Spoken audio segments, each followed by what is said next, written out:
Yeah, that's okay. I will join. I will start. Yeah. Okay.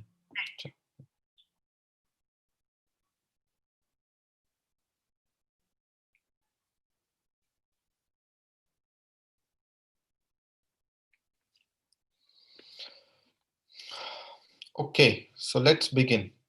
Hello, everyone. Can you hear me? We do not have our host for today because there are some internet issues, but I am the speaker and the host for today. Okay, so let's begin with our session for today.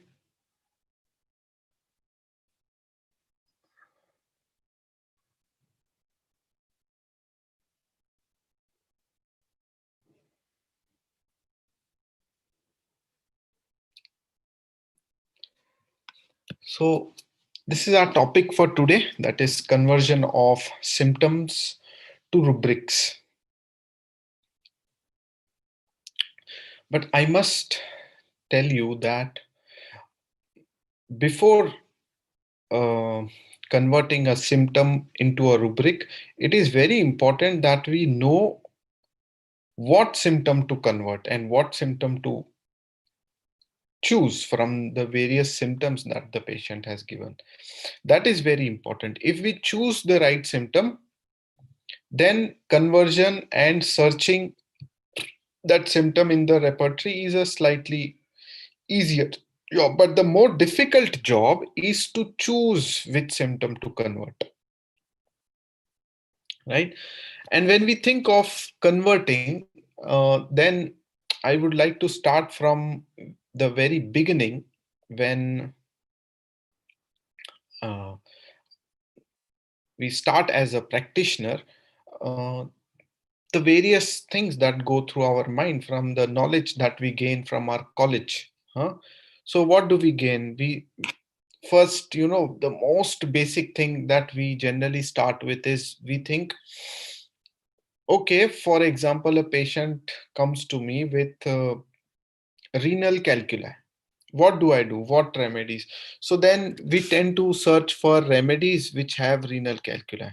So for example, if you open Fatak's repertory and you see that what are the remedies for renal calculi, you'll see there are 21 remedies, right?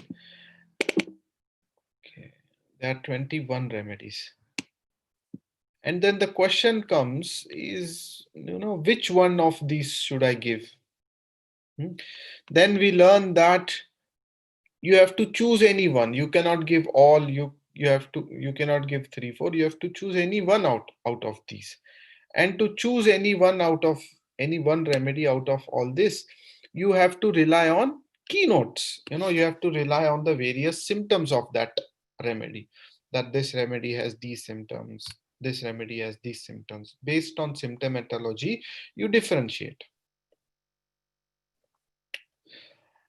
And then already we are somewhere struggling to because we feel that all symptoms are there in all remedies.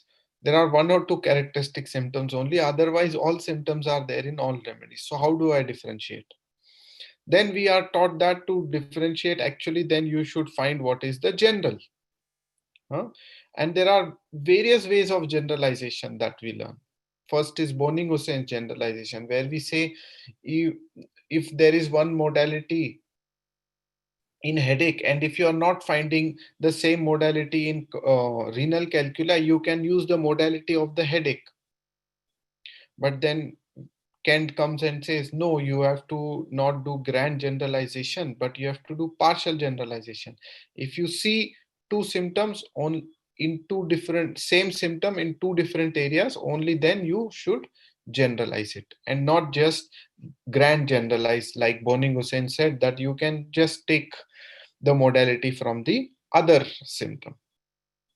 Okay, someone is raising hand. Any reason? No, I can continue, no? How do I see?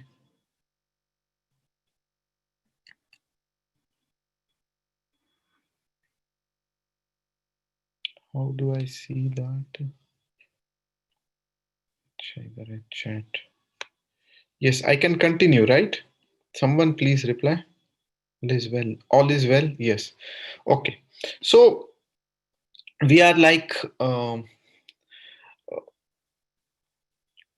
keynote symptoms. We are differentiating and we are finding. Then we have generalization, Boning Hussein's generalization, Kent's generalization, and then we have physical generals. You should always take thirst in every case. You should always take thermals in every case. You should always ask for desires and aversions in every case.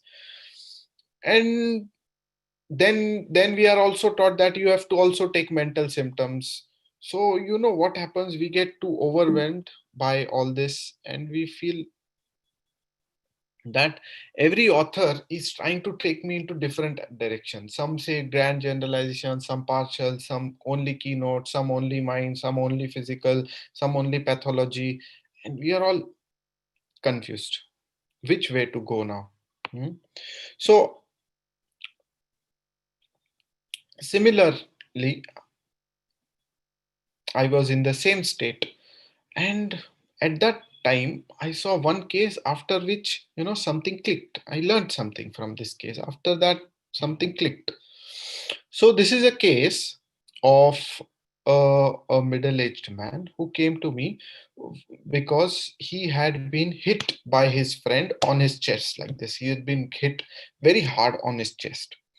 So, he had called me and he asked me that yesterday night all we friends were having fun, and in that fun one of the friend just hit me very hard over here, and since that time it's paining a lot. Can you give me some remedy? It's very very painful. So there was a blunt injury or a blunt trauma. He had boxed me over here, and since that is there, I uh, i I don't want to even touch that part. If I touch, it's very painful. In fact, even the slightest movement that I do, it's painful. It's don't touch, don't come near me. It's very painful. Nothing should come near me. So listening to this history on the phone call, I obviously gave him the remedy. Anybody? Yeah, anybody? If you can reply in the chat.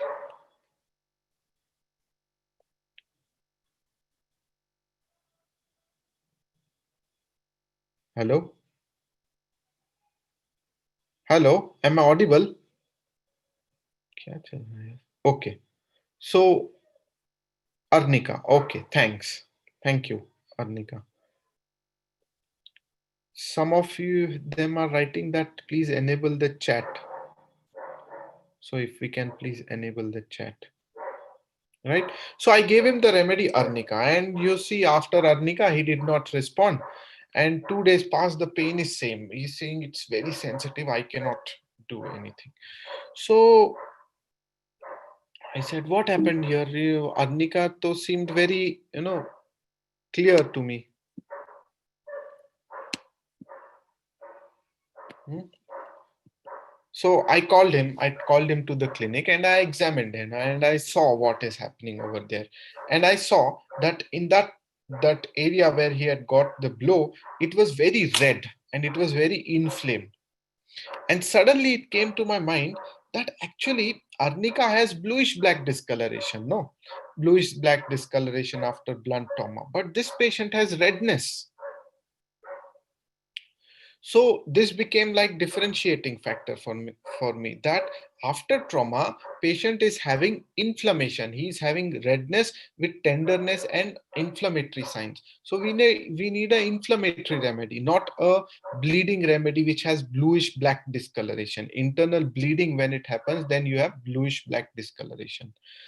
So then when you read Fatak's Materia Medica, when you read the remedy bryonia, you see it causes inflammation and exudation. It disorders circulation, produces congestion. And then Fatak goes on to write, it is often indicated in injury of joints when arnica fails. So then I understood, oh, means you know what? That it is not only that patient has ailment from trauma or not only just sensitive to touch, but it is also the underlying pathogenesis that matters. You know what is happening? Is it bluish black discoloration or is it redness or inflammation? If it is redness, then it is bryonia. If it is bluish black, then it is arnica. And then you see the symptoms. In arnica also you have sensitive to touch, difficult motion. In bryonia also you have slightest motion aggravates, tenderness, touch aggravates, all that. So both have these symptoms, but the pathogenesis differentiate, the underlying pathology differentiated.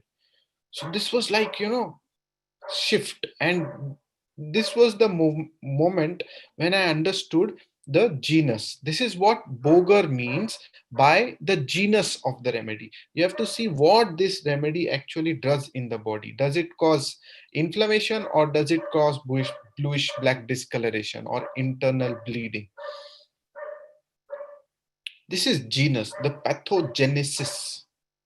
Okay, so this is very important to understand the pathogenesis, not just that the patient has kidney stone, but why the patient had kidney stone? Because of not drinking water. Why the patient has kidney stone? Because of because he has a tendency to form kidney stones. Why patient has kidney stones? Because he eats too much of tomato. Why patient has kidney stones? Because he lives in a very hot weather. So every patient has a different reason why he is developing the kidney stone, and that underlying factor which is leading to development of the kidney stone is important. What is happening? Less water. Some remedy which has less water forming stone, some remedy which has inherent tendency to accumulate salts, that kind of remedy is needed along with the symptoms. This both should match. This is what I learned. So just to give you one more case so that we can take this understanding a little bit forward. So once I saw a severe case of anemia, huh? Severe case of anemia, and you won't believe her blood hemoglobin level was 1.5. I've never seen that 1.5. And I'm like, when I saw that report, I'm like, how is she alive? Matlab, she came to be walking also. I was little bit surprised that she comes to me even walking. And she says it's been there since 2 or 3 years. I have this anemia, and repeatedly I under um, go blood transfusions, and every almost roughly around 3 months I take blood. From 1.5 to 3, I around 1.5 or 3 my HB level stays. I take blood, it comes back to 8 or 9. In 3 months it's back to 3, no, or 1.5. Huh? And whenever this HB comes down to around 1.5 or 3, then I have left sided weakness. This whole left side becomes very weak. And I have a lot of pain. This left side becomes very painful. I lose my appetite. I'm not able to eat anything. I don't feel like eating anything. And then these pains especially come at night. I wake up from sleep with this pain. The pains especially aggravate at night. All this started since I had a fever with chills around 3 years ago. After this fever went away, I developed jaundice, and at that time I was detected that my HB is very low, and since then my HB has always remained low, and it has never come back to normal. Right. So from this history, can we just see what kind of rubrics would we like to take?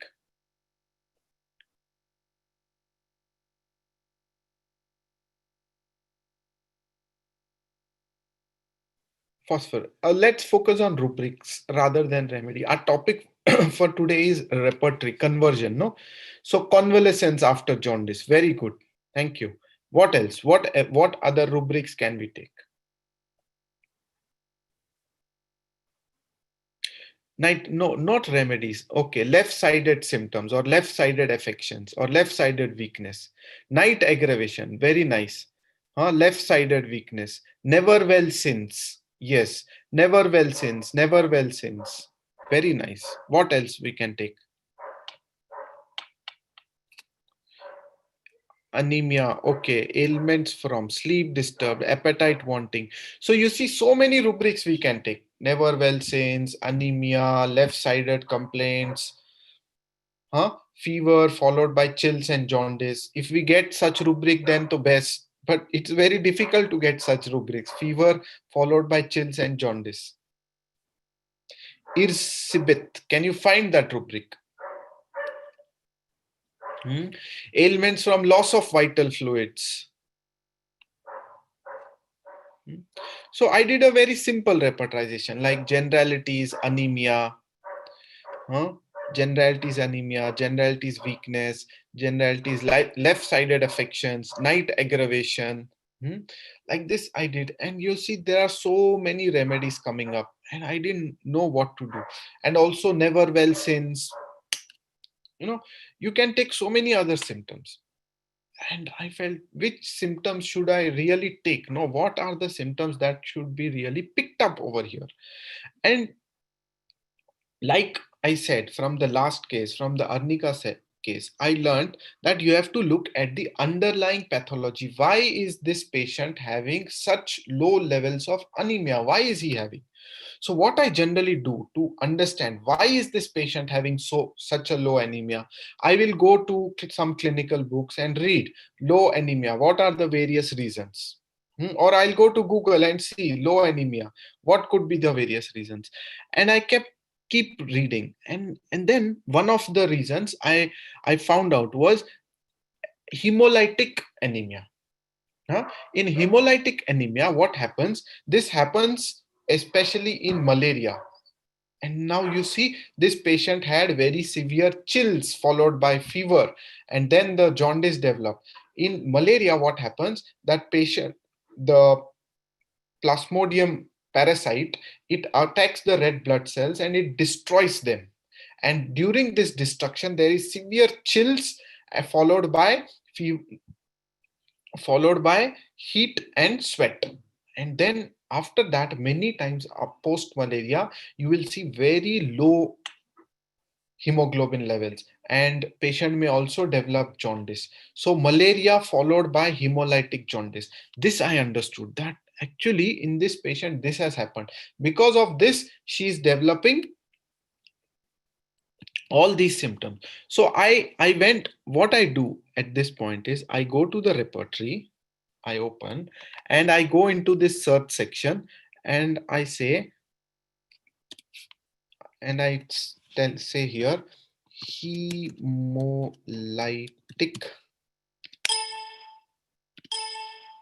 okay, spelling wrong, hemolytic, jaundice, huh? Jaundice. And I ask the repertory to search. Okay, this will not work, just 1 minute. I had limited this. We have to say any number.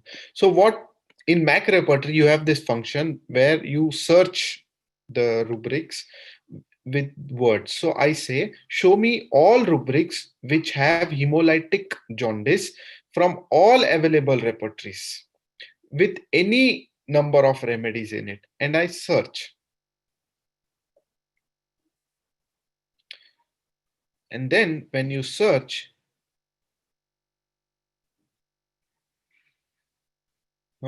you see clinical, jaundice, icterus, hemolytic. In Murphy's repertory you find. And there are 4 remedies: cadmium, chlorpromazine, Crotalus horridus, and lachesis. Now tell me which remedy I must have given.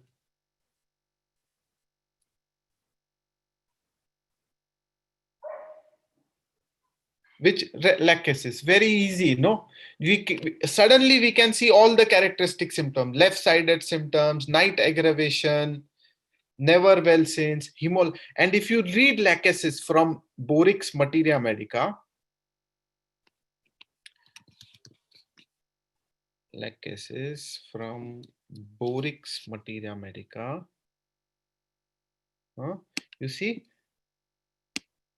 lachesis decomposes the blood, rendering it more fluid, causing hemorrhagic tendency. See, after infection, septic conditions. So, where am I? Okay. So this is how you see that if you understand the clinical points, no, suddenly the symptom, the whole confusion, never well since, or left side, or right side, or night, everything goes away. Suddenly you form a picture. This is what Hahnemann tries to teach us every time, that you should form a portrait of the disease. What are the various sequence of events here? This. Which condition will produce this kind of sequence of symptoms, this condition. So now let me see which remedy has this pathogenesis and this symptoms. This is how we should repertorize. This is how we should actually choose symptoms to repertorize when we are practicing.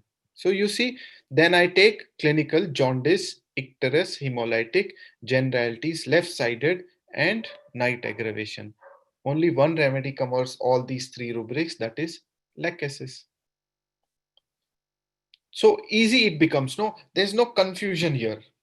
Suddenly I can see that I have generalized the case. I understand the general pattern of symptoms, right? That the underlying pattern for all these symptoms is hemolytic jaundice. I have taken the characteristic symptoms, the keynote symptoms, left side, right, left-sided symptoms, and night aggravation. There is no confusion in my mind that which one to take, how to take, where to take, when to take. All symptoms. Many a times we end up taking all symptoms. We should not take all symptoms. We should take few symptoms, but the symptom that is there in the patient. That is most important. The keynote we have to pick up. And for that, the main clue is good clinical understanding, and it is one of the most neglected things. We somewhere in homeopathy we feel that diagnosis is not important. One word we have all latched on to is, our stalwarts have told us that in homeopathy diagnosis is not important. Yes, in homeopathy diagnosis is not important. The diagnosis that the patient has kidney calculi is not important, but the underlying pathogenesis is always important. Always. The diagnosis that patient has hemolytic jaundice is not so important, but why this patient developed this hemolytic jaundice is important, because there is destruction of blood cells. We need a remedy which causes destruction of blood cells. This we need to understand. This pathogenesis we have to see. This is what Boger tries to teach us. So with the help of clinical understanding, we have to understand the genus and then find the keynotes. This is how we should repertorize, especially in physicals. Yeah, I'm talking more about physicals. Mm. So one more case is this patient. Oh, okay, follow-ups. Now this patient did really well after lachesis. The first thing that happened is she started feeling energy. Even with, when she came to me, her hemoglobin was around 3, and she was not eating at all. She had no desire to eat. She started to eat. She started to gain little bit of weight. Her hemoglobin within 10-15 days came to 5. It never used to rise up. It always used to drop down. The first time without blood transfusion, her hemoglobin level rose to from 3 to 5. She started feeling energetic. She started to eat food. She started to have no pains, no night aggravations. She started to sleep better. She's still under treatment, but this is the initial response after the remedy. Okay, after 15-20 days of the remedy. Now let's see the next case. The next case is of a 8-9 year old boy who comes to me with itching in the anus, and the itching is so much that this child is not able to sleep. He's not able to sleep the whole night. He just is awake the whole night. And the mother calls me that yesterday night I just could not sleep. This child was itching. He was saying there's too much itching in my anus, there's too much itching in my anus. I'm not able to sleep. Huh? Then actually I would like to tell you some more history of this case. The history is like this.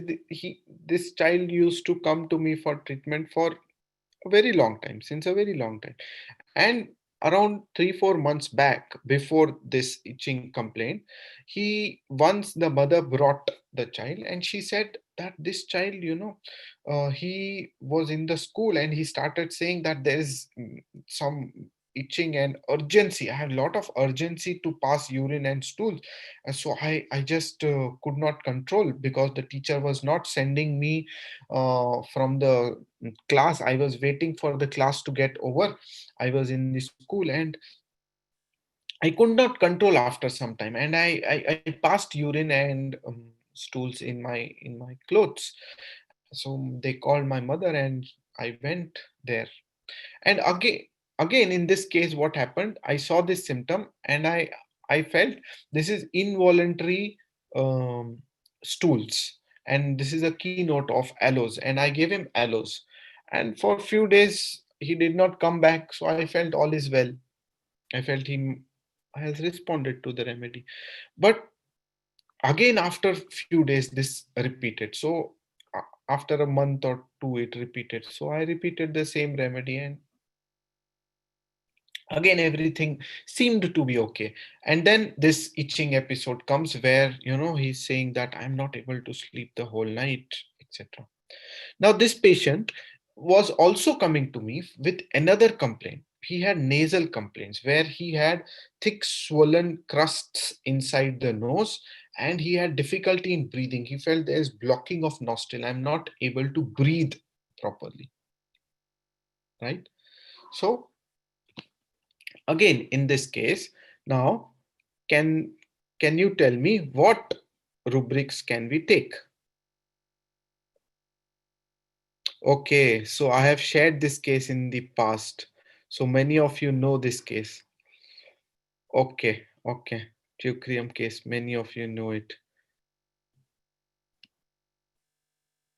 Night aggravation. Okay, I'll be just very short and brief with this case so that those who have not seen this case will know.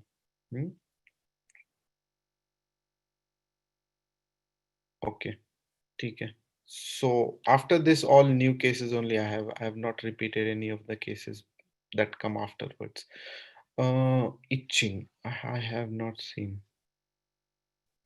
Okay. So what are the rubrics? Those who have not seen, can you please tell me what are the rubrics? Itching aggravated at night. Okay.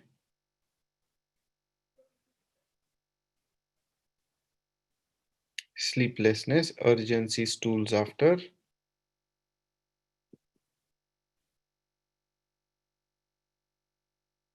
involuntary stools, thick crust in nose. Okay. Okay. So now I will explain. No, like some of them have already neck rectal complaints with nasal congestion, sleeplessness with itching in anus at night. Okay, like some of you have already suggested, what we need to do from the previous two cases, what we learned, that we need to first understand why this patient has itching in anus, why this patient has nasal obstruction, that we have to first, why this patient has crust formation, that we have to define first. That is the general, that's the pattern. because of which the itching is there, because of which the nostril is blocked. That we have to understand the general pattern behind these symptoms, because of which all these symptoms are coming. And then if you read clinical books in a child with these, if you search what are the clinical conditions with itching in anus in a child, the first most important clinical condition is worm infestation. And then when you see what are the various symptoms of worm infestation,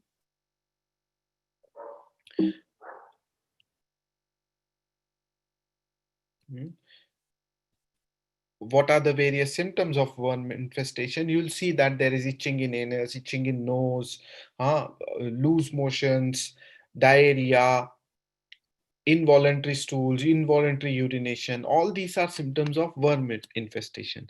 Now, with this in the background, I find this rubric that anus itching, sleep preventing. The most important symptom here in the narration was I am not able to sleep because of this itching.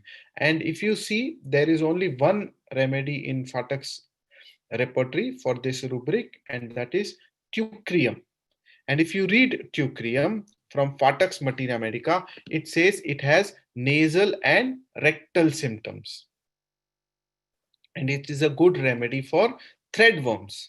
And nasal symptoms, we all popularly know teucrium is very important remedy for nasal obstruction, polyps formation, thick crust, chronic colds with blocking of nostrils. That is what is teucrium. Hmm? And why does teucrium have such nasal symptoms? Because the worm infestation always also has eosinophilia, which causes allergic colds, and those allergic colds will slowly become chronic and develop into thick crusts, and patient will have nasal obstruction. So, like this, now have I think from these three cases, we all must have got some hang of what this whole mm, how to take symptoms, right? How to take symptoms in different scenarios. First, always, what the most important thing I want to highlight here is that first, always look for the general pathogenesis and then look for the symptoms. If you club both, then you will have less clutter in your mind, which symptom to take, which to not take, or you will not end up taking all the symptoms. You will know which symptoms to take and which to not to take. Hmm? And for that, I think what is most important is to develop very good work ethics, very good work ethics. Like every single patient that I see, before the patient comes, I generally do my homework. I will read what are the common clinical conditions, or if the patient comes with the diagnosis, I will read what are the reasons of such diagnosis happening, what are the causes of this diagnosis, which of the causes I can see in this patient. My case taking will be like that. My whole um, sequence of questions will be like that, to understand the reason behind the symptoms and not just the symptoms. Huh? So, and you have to constantly upgrade yourself, constantly improve yourself. And clinical aspect is very highly neglected, and we should all, try and focus on how we can improve on our clinical knowledge. That will really solve a lot of problems while you're taking, especially physical symptoms. Hmm?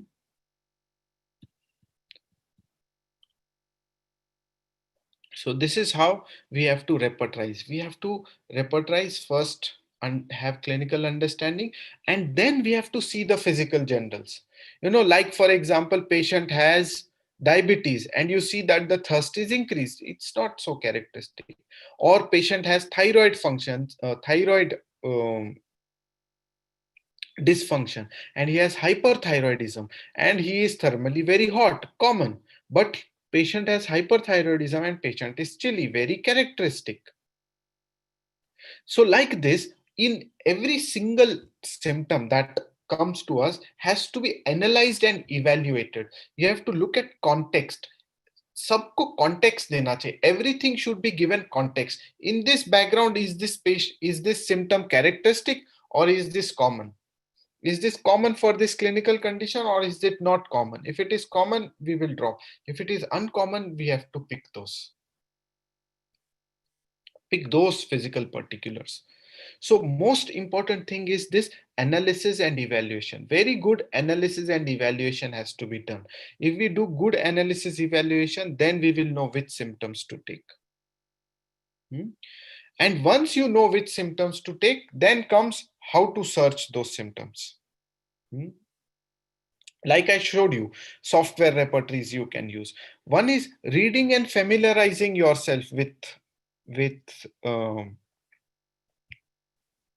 the various rubrics. So I'll tell you one case. Once I saw a case of a neuroendocrine tumor, and this patient was having diarrhea. Huh? Every day he used to pass around 7 to 8 loose motions, if not less, lot of loose motions. And one day he called me and he said, can you do something for this loose motions? I have so many loose motions. I said, okay, so what are your symptoms? Can you tell me how is your loose motions? What is it like? So he would say, I will tell you that. Um,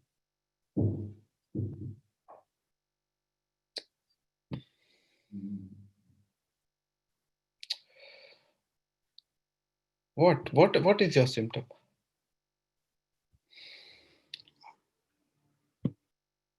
This I am having. What is this? No, this I am having. And he used to go on telling, this I am having. 5 minutes passed, he used to only say this much, this I am having.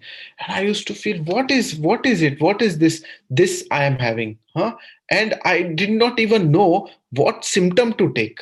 Okay, can anybody tell me what symptom to take? One is dullness. Okay, very good.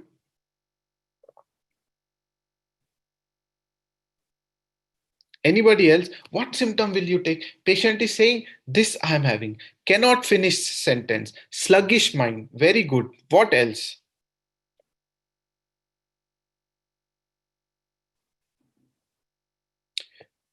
Repeating. Repeat. Cannot find the right word. Very nice. Thought persistent. Close eyes. Forgetful. Speech difficult. Unable to recollect. Unable to express. Inability to find right word, unable to talk, difficult to express, repetition, answer incomplete. So we see so many different options. Monosyllabic, dullness. Huh? Monosyllabic is only one word. You know, this. If patient goes on saying only this, then that is monosyllabic. Patient is not actually trying to repeat the same thing. A patient is like, I'm not able to get it.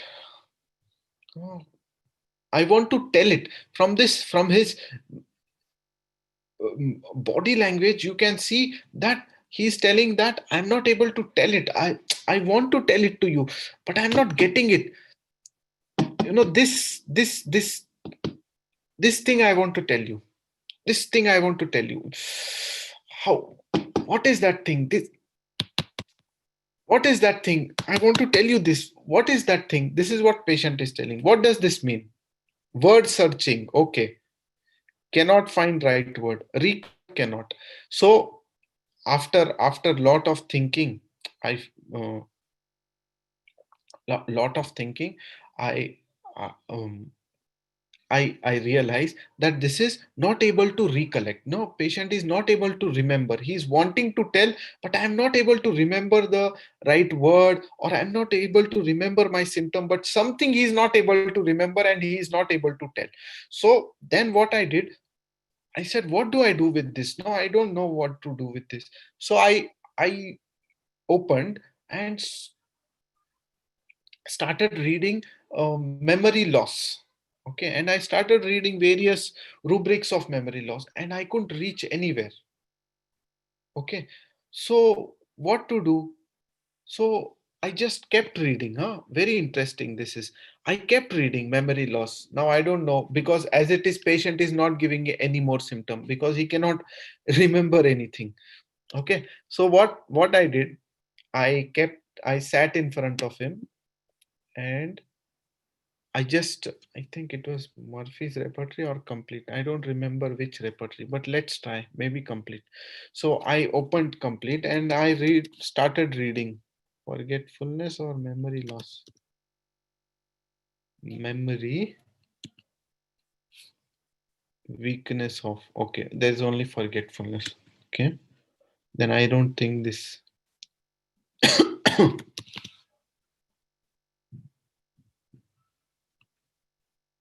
Ah.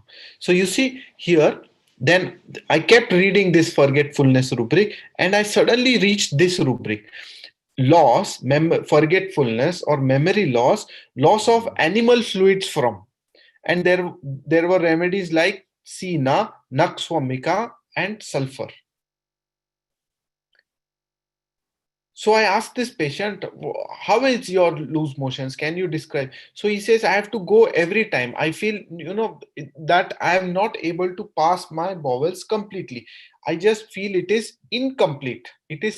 He had frequent ineffectual desire, that he used to feel that every time I go, only little bit of stool passes and then again it comes back. Again it comes back. So then I reached the remedy, Naxwamika, like some of you have said. Right? You see, Naxwamika. So this, why I reached, because I was reading. You need to keep reading the repertory. You need to keep familiarizing. You don't know what symptom is there, what is not there. We cannot remember. We have to choose one symptom that this is to for sure there in this patient. Okay, now how do I find what is characteristic over here? What is characteristic in the patient? Many times you will get to know what is characteristic in patient by reading the sub rubrics. So reading the repertory and familiarizing yourself with the various sub rubrics of the repertory is very important. That is how you will learn the various nuances that are there in the repertory, huh? And because many of the times the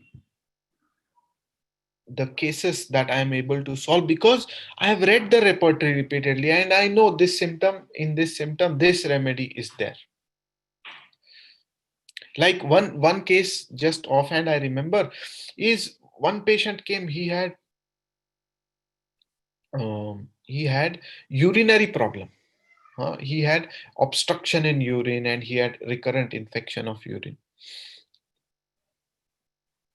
Hmm. And and his history was like this, that he had stomach complaints and he had tuberculosis of the stomach that got healed, and then he developed headache, huh? so mm, or he developed irritability. I forget that rubric. So I forget that rubric. I will. Mhm. I think it was stomach complaints alternates with irritability. Let me check. Kali Sulf. Can someone search that rubric? Let me search. Stomach complaints alternate with irritability.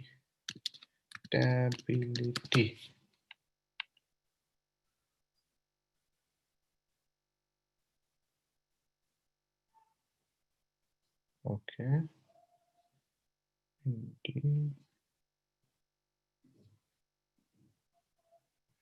No. Kali self is there. No, I forget that rubric. There's one rubric, stomach complaints alternate with something. Hmm. So I knew that rubric in at that moment. Somehow I am not able to recollect. And I had given him Kali self, and he did really well on that remedy. So knowing rubrics is very important. And if you don't know, reading is very important. And most important thing I must tell you that um, recently I did a seminar on cancer um, cases, and during that seminar I narrated this case of neuroendocrine tumor. And when I narrated, no, uh, the way I narrated to you people now, when I narrated, there were around 60 people, and out of 60 people, at least 30-40 people said memory loss. And you know what I felt? I felt I was very dull, not, I was not very intelligent, because frankly I'm telling you, it took me at least 15 minutes to realize that this is loss of memory. Only when the patient kept telling, no, Are, this word, I want to tell you this word, then after hearing that for 10 times, I understood, okay, now this is loss of memory. He's not able to remember the word that he wants to tell me, or remember the symptom. And listened to everyone, and I felt I'm so dull.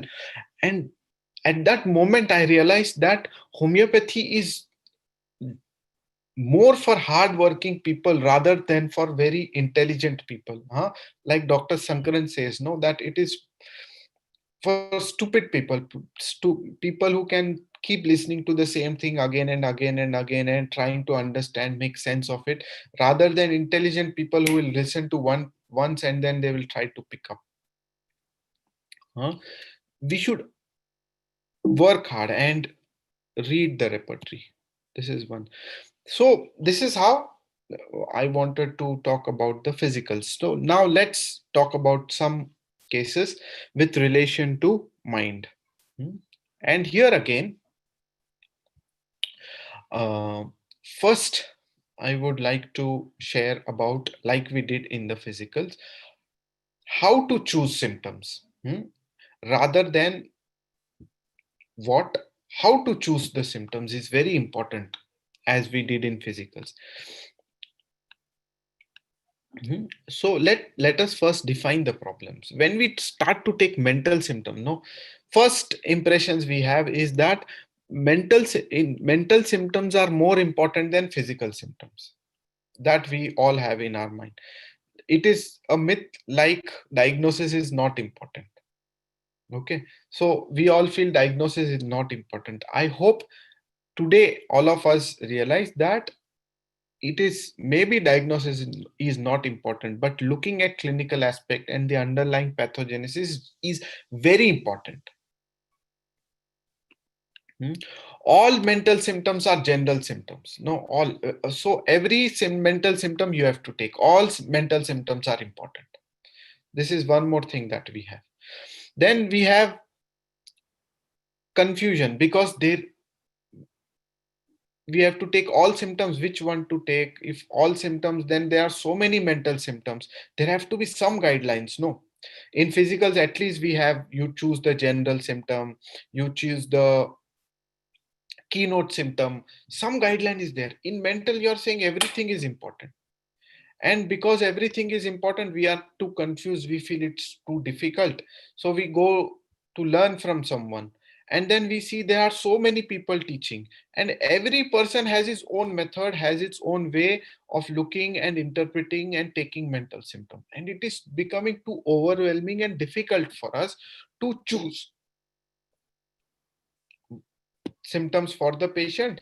And that, as if that was not enough, now we also have this difficulty to choose from different methods. There are so many different methods. There is Segal's method, there is Sankaran's method, there is Vithulka's method, there is Hahnemann method, there is Kentian method, there is Bog. So many methods, which one to choose? We are getting confused. Hmm? There is no guideline. Only in mentals, so there is no guideline. All mental symptoms are important, all mental symptoms are general. What is the guideline for mental symptoms? How to know which symptoms to take? Let us first establish that. So, for example, if we take a situation like patient has grief after a loss of relative. So, is ailment from grief important, huh? Or should we take other symptoms? Should we say, "Are that patient has grief because of loss of mother"? This is common. Who will not have grief? Everybody has grief after loss of mother. Then why this is important? No, but this is ailment cause. This is why patient may be having symptoms. So we should take grief. Both thoughts seem relevant. No, at that time, what is very important is to look at what Hahnemann has taught us. And what has Hahnemann taught us? Hahnemann teaches us that look for individualistic symptom, look for PQRS symptom, look for that individual in the situation rather than the situation. Look for the individual in the situation. Who is the person in this situation? That we have to look rather than just the situation. The situation is grief. So, more than grief, who is this patient in this situation is important. And then Hahnemann goes on to say that we have to look at the predisposition of the patient. The mental disposition of the patient chiefly determines the choice of remedy. This is what Hahnemann says. Mental disposition. Now, this is very important. What does predisposition mean? It means it is a liability or tendency to suffer in a particular condition, or to hold a particular attitude, or to act in a particular way. So what is important is you are acting, behaving, or feeling in a particular way in different situations. Whatever the situation, you are acting, you are behaving, and you are feeling in this particular way only. Hmm? So, like, I have loss of mother, but because of that sadness, doctor, I become very irritable, I become very angry. Doctor, the work in my office is not done, I become very irritable, I become very angry. Doctor, I come home and my children, they create lot of chaos around the house, I become very angry and irritable. So you see, this patient has a predisposition to become angry every time in any situation, whether it is after grief, whether it is in office, or whether it is at his house. His tendency, his inherent tendency, or his individuality is to become angry, right? This is his predisposition, this is his individuality. Now what is interesting here is that if you look, is this not very similar to Kant's partial generalization? You may say, but Kent is saying this in physicals. No, he is saying that you find stitching pain in knee joint, you find stitching pain in headache. So you say stitching is general. But why not we apply the same logic? You find anger in grief, you find anger in house, you find anger in office. So anger is general. This is partial generalization of Kent. Am I right or wrong? Yes, anybody? Where is this?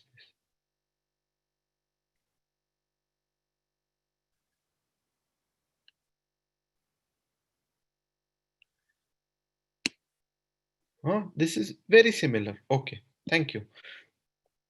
Partial means when you find the same symptom in two different areas, then you generalize it. So just to clear the doubt, see, Boning Hussein said you have to find the general. General means that symptom which encompasses the whole. Okay.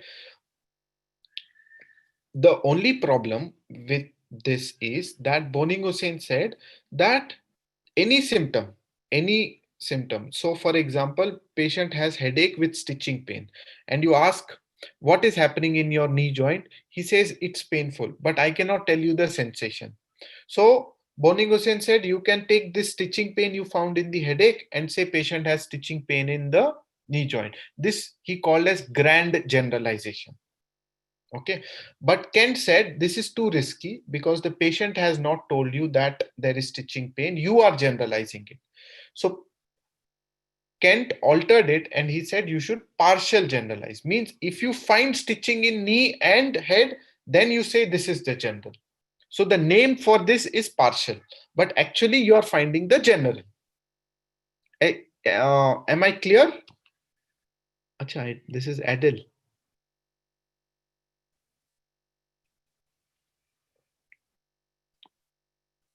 Okay, thank you. So this is what is happening. Now, what is more interesting, is this not what Dr. Sankaran is also telling us, that stitching pain in two areas, stitching is the common sensation. So this is the general. He calls it sensation. That you see the same sensation in stitching in head, stitching in joint, and stitching also in the mind. So he says this is general, this, and he calls it the sensation. But principally what is he doing? He's generalizing. Yes or no? Hello? Yes or no? Yes. Okay, that is also generalizing. And you know, this is what delusion also means. Delusion means what? Fixed perception of reality in different situation, whether it is house, office, or mother's loss, patient is always angry. This is his fixed pattern, this is his fixed persistent pattern. This is what he calls as disease or delusion. This is also generalization only, or predisposing. Hanneman called this predisposition. Yes. Or Segal says what? Present, persisting, and predominant. PPP means present, persisting, and predominant. Present means it is present in the situation. It is present in the situation. It is predominant in that situation, and it is persisting. It is persisting in different situations. Even if you go deeper and deeper, you will find the same thing coming back again and again. You even if you go to different areas, you'll find the same thing again and again. So that symptom which is present, predominant, and persisting, again, what is Dr. Sehgal telling us? That you have to generalize. Yes or no? Yes, is Dr. Sehgal also clear? So subjectively, we see everybody is teaching the same generalization, just that their words are different. Somebody calls it sensation, somebody calls it PPP, somebody calls it predisposition, somebody calls it general. But essentially, everybody is teaching us generalization.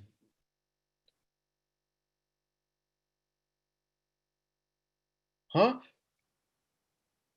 Professor Vittelkos, again, what is he teaching us? That look at the spirit or the essence in which the patient is talking. So he will explain a remedy in one word. He will say this remedy has, for example, iodine. He says this remedy word is hyperactive. Hyperactivity. So he'll say you will see hyperactivity in the mind. Patient is constantly active, doing one or the other work, just restless, continuously working. And you see the same thing in the body: continuous hyperactivity, continuous metabolic activity, continuously hunger. Even after eating, patient feels hungry because there is activity. So I want more food to sustain activity. Everything is this activity. So this is the spirit or the sense in which, from which the whole symptoms are coming. But this is the same thing, generalization. So what is everybody teaching? Boning Hussein introduced generalization. Hahnemann said you should generalize. Boger, we learned that it is pathological generalization. Every single stalwart is teaching us generalization. You have to learn how to generalize. This, if we learn, Then there is no confusion. Then there is no, there are so many different methods. Oh, this is too confusing. No confusion. Everybody is teaching the same thing. They are teaching us how to generalize. And once you generalize, how to peculiarize. See what is characteristic in the general. Yes, everyone, is it clear till now? If there are any doubts, I am okay to answer them.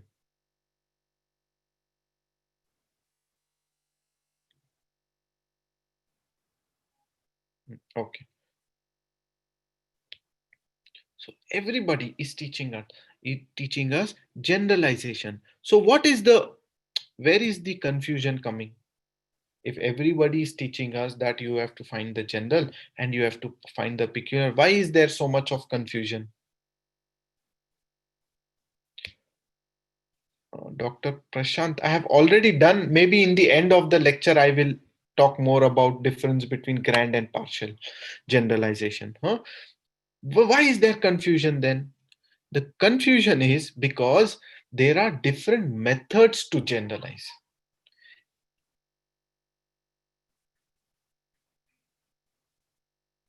Hmm? There are different methods to generalize. And as Hahnemann said that homeopathy is individualistic, patient is individualistic, homeopathy is also individualistic. Every homeopath has his or her own disposition to how to generalize, how to find out that general pattern. Dr. Sankaran does it by finding the kingdoms, miasm, themes, sensations, etc. Hmm?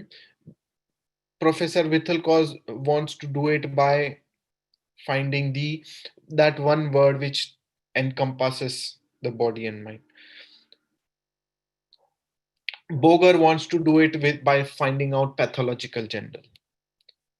Dr. Sehgal wants to do it through mind rubrics. So each one has held on to their individual disposition. This I am able to do the best. So I will start from here. But every stalwart, as they progress, they come back to the same thing, that ultimately we have to generalize in homeopathy and see what is peculiar and characteristic.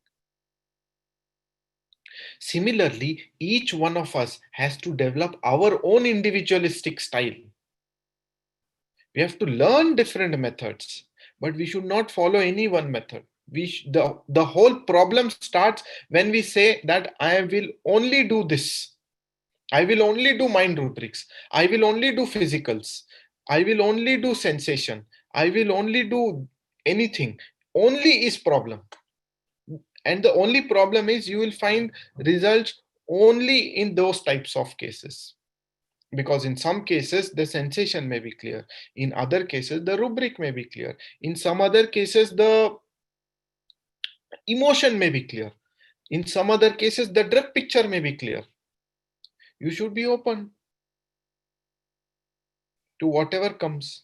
You should not say, no, I am only this Methodist or that Methodist. Once you start your Methodist, you are limited. You are limiting yourself. You're not even allowing yourself to find your individuality. Learn from everybody, but develop your own. That is very important. You should develop your own.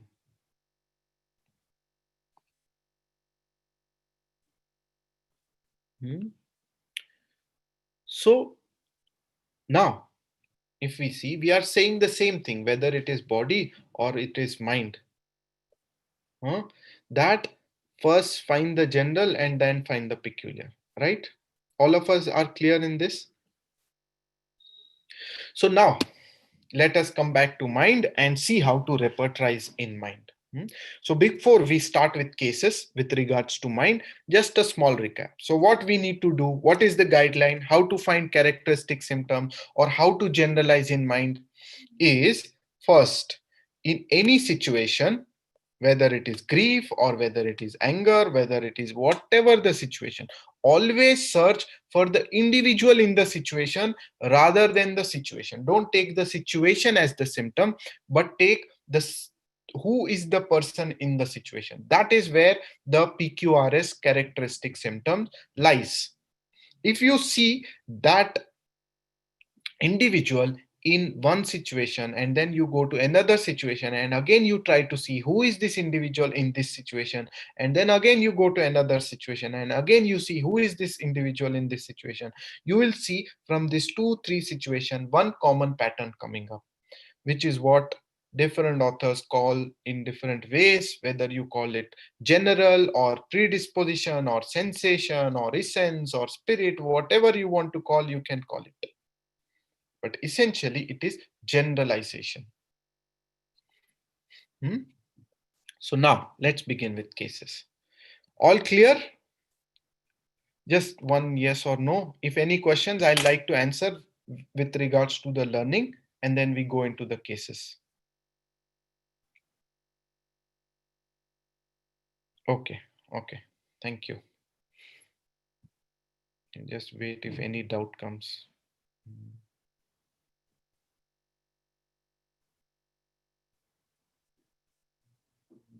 Okay, no doubts. So let's go on. Let's start with the case. Let's start with the case now. So this is a case of a man who has bladder cancer. Hmm? So more than the case, I want to just talk about the mental picture, and we will focus on the repertorizing. Okay. So this patient gives me two situations. So he says, situation number one, his wife starts by saying that, doctor, he is very sad because he lost both his parents recently. Hmm? And he's very depressed, and we feel because of that depression only he developed this cancer. So I ask him, are you sad? So he says, yes, I am. Matlab, I am very affected by the death of my parents. And I said, why? You know, they are the ones who gave birth to me. So I felt it was my responsibility to take care of them. I really took care of them a lot. Matlab, I gave up my earnings.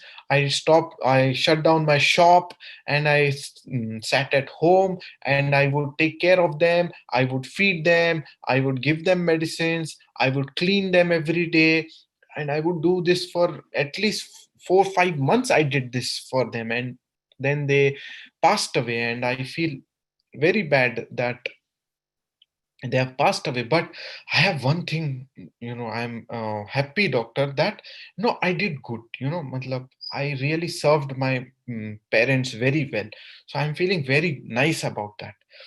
Hmm?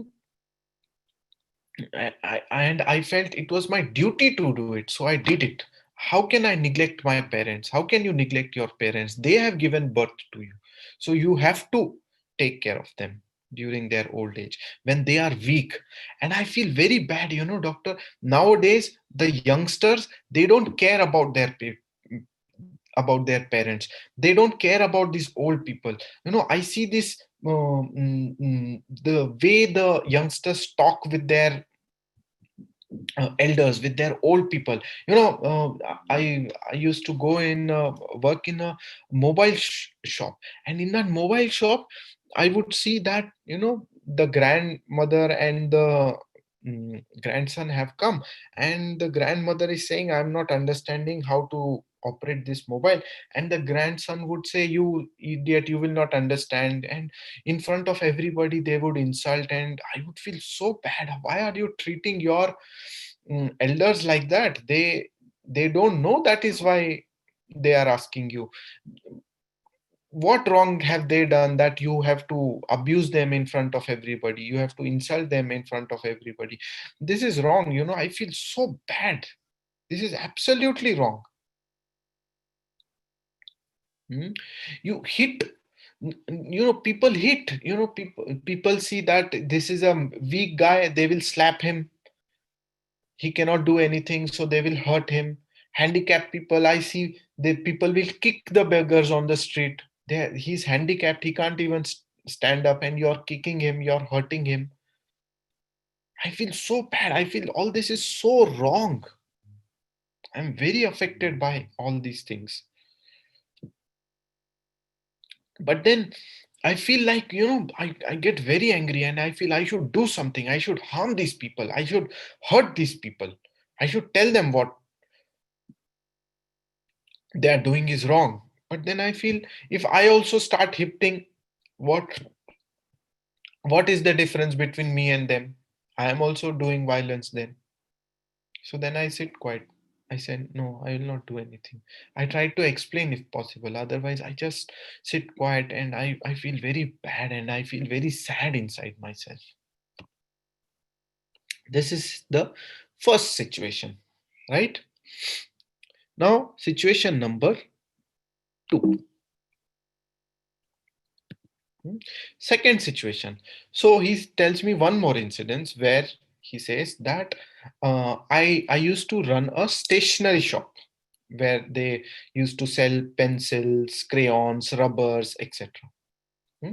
So once he sold a pencil box to a 7 8 year old child. While the pencil box was being sold, the child had around 100 rupee note, and this pencil box was around 12 rupees. So he says, I don't have so much of change, I'll give you 90 rupees, but this 2 rupees you later on come back and pay me. So the child says okay, and he gives the pencil box. Now after some time, the mother comes back to him and starts scolding and starts having a fight with him. And she says that you sold a broken pencil to my child. You think my child is because he's a child, you are trying to cheat him, etc. And I felt so bad that one is, I gave the pencil box at no profit or on loss. I didn't get the 2 rupees, still I gave you the pencil box. Now, on top of that, while she was fighting, her own son is telling that no, mama, I broke the pencil. I while I was playing, I broke the pencil. And the mother is telling, you shut up, you don't know anything, let me talk. And for no fault of mine, I am seeing that she is bombarding me, she's shouting at me, she's troubling me. And I feel, why am I in this situation? What wrong have I done? Why is she troubling me? I've done no wrong. In good faith, I gave it to her. And what values is she giving to her child? In front of her child, she's telling lies. That child, what will he learn? He will also feel that tomorrow he should also tell lies. What values are you giving? What ethics are you giving your children? This is this is so wrong. She's doing it, and she's doing it purposely, even after knowing that you know there is no fault of mine over here. And I just tolerated this whole thing. I was just sitting there, tolerating, just feeling sad. And at night, I get all these thoughts. Why do people do this? Why do people harm each other? Why do all this? I don't understand. Why can't people be nice to each other?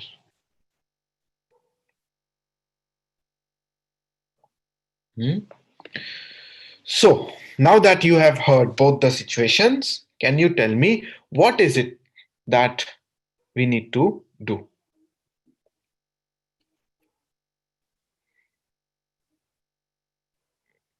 Different repertories have to count fine tucrium for him in sensitive. responsibility, ailments from justice, easily affected, injustice, cannot tolerate, diligent. Now tell me, hmm, okay, moral values, okay, conscientious, very nice, dutiful, intolerant of justice, moral values, wants harmony, injustice, tolerate cannot, wrong has suffered, delusion, wrong has suffered, good and bad, non-violence, karma, peace, responsibility, justice, humanity, feel bad for others. Okay, very nice. Importance of family, emotions suppress. Ailments, mortification with indignation coupled with ailments, anger suppressed. Cannot tolerate injustice. Okay, so now one rubric that has been told by majority is this injustice, no? Injustice. Patient cannot tolerate injustice, right? Now, what we need to do here is hmm, I want to tell you that how to find what is general, okay, and how to find what is general is done by listening to the patient carefully and then thinking, no, in this situation, like for example in this pencil box situation, hmm, somewhere we can also argue that yes, the mom is doing wrong, no matlab it's not right, she is teaching wrong things to the child, right? She is doing something wrong. And then we may feel, okay, is this reasonable to the situation? Maybe it is reasonable. The situation looks like that, right? So that is why what we need to do is then look at the other situation. Why is this happening to me? Then look at the other situation. Hmm? If we look at this situation, in this situation I felt there is lot of peculiar symptoms, matlab I am asking him about grief. Not many patients tell me that it was my responsibility to take care of my parents, it's my duty to take care of my parents, I have to do my duty, I am very duty bound. It is like hmm, it is like neglecting your duty if you don't take care of your um, mm, parents. So there seem to be a lot of um, mm, like many of you're saying, the first symptom you see here is there is a lot of conscientiousness about duty, neglected duty. Am I doing my duty properly? Am I not doing my duty properly? What if I am not taken of care of my parents?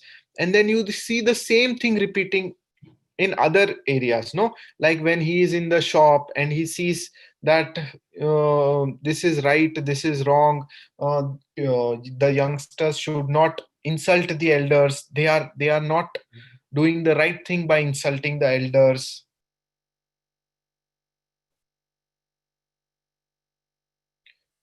They are not doing the right thing by insulting the elders, this is bad, this is wrong. And then when I hear this word and then I understand this wrong word was being used repeatedly, no, even in that other situation, that this is wrong, what this woman is doing is wrong, this is wrong, this is not right, this is wrong. So right, wrong, conscientiousness, all this is important. And his main feeling is that this wrong is being done to me without any fault of mine. So, like some of you have already said, the main rubric in this case is delusion, wrong has suffered, right? Delusion, wrong has suffered. Some of you have already told that rubric. And the other rubric that is important is delusion. Anybody feels?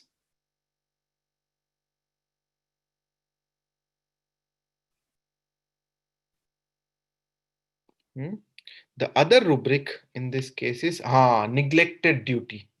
Delusion, neglected duty. And then when you take both these rubrics, you see there is only one remedy that covers both these rubrics, that is naja. And then we all know naja is a snake remedy, and it is conscientious. It will not try, it wants to harm, but it does not want to harm. And that it is a syphilitic remedy with destruction and all that, right?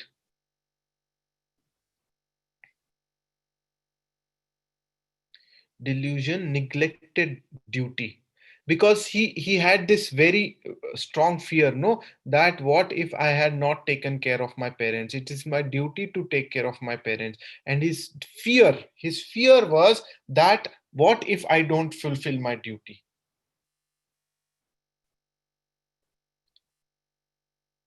Okay, now this is one thing that comes up at this point is, I am telling you that the patient has fear that will not fulfill, what if he does not fulfill his duty, or the patient feels that the mother is not doing her duty properly, she is not giving the child, what you say, good values. No, she is not giving good values to the child, she is not doing her duty properly, she is neglecting her duty. Are you with me? That the mother is not doing the duty properly, she is neglecting her duty, her duty towards her child is not being done,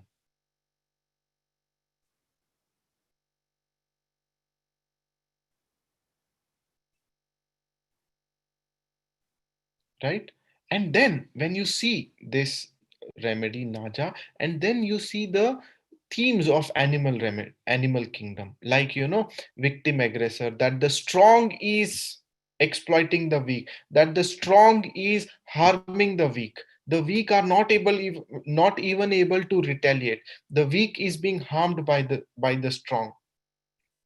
Huh? And this is the main theme of snake remedies, that a handicapped person, a very weak person, is being harmed, is being hurt, and he is not able to retaliate on his own. So snake remedies tend to find devious ways, hidden ways to attack, hidden ways to harm others, because I cannot harm him directly, I am handicapped. If I try to harm him directly, then I will be injured, then I will be injured even more. So I cannot attack directly, I have to attack in a very hidden manner.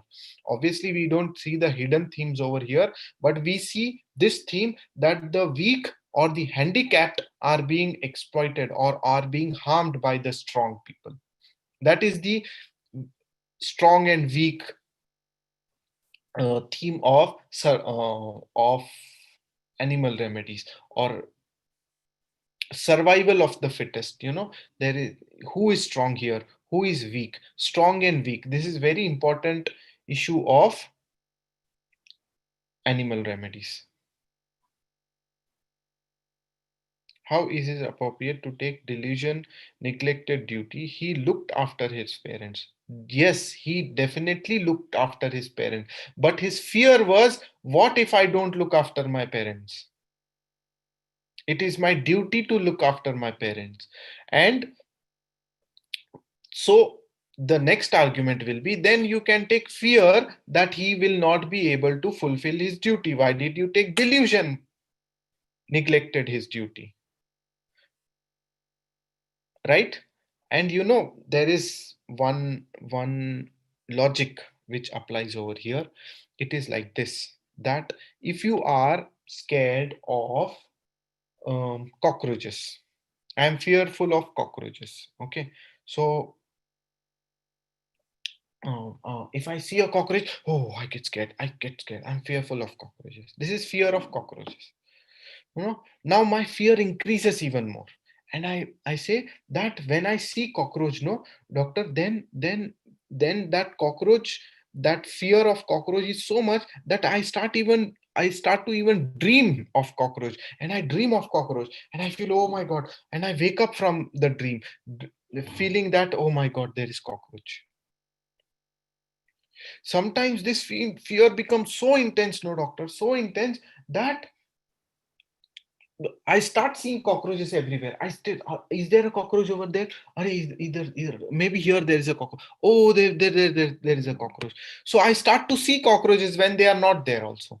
So then I have a delusion that there is a cockroach over here, even when it is not there. The point I am trying to arrive here is fear, dream, and delusion can be used interchangeably.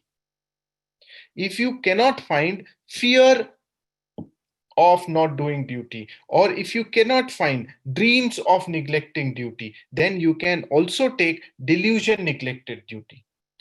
All delusions, fears, and dreams can be alternated. It is based on this logic that because I cannot find fear that he will neglect his duty, we take the rubric delusion he neglected his duty. Are you with me? Did you get this? Who asked the question? Why neglected? Yeah, VU. I can't see your name. VU. VU in one rubric.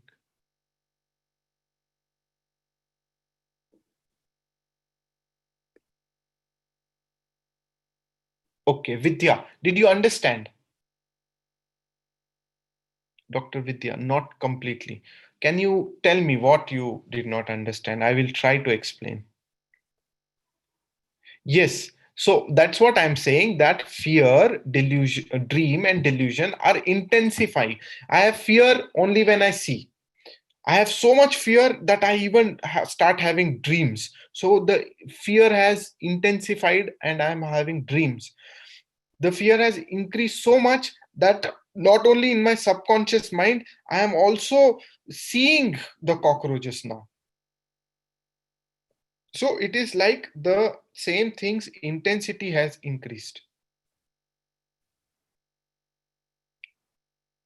So that is what I'm trying to explain, Dr. Vidya, that fear, dream, and delusion can be alternated. Each is an evolution. I have fear, I have more fear than it is dream. I have intense fear that is delusion in some way.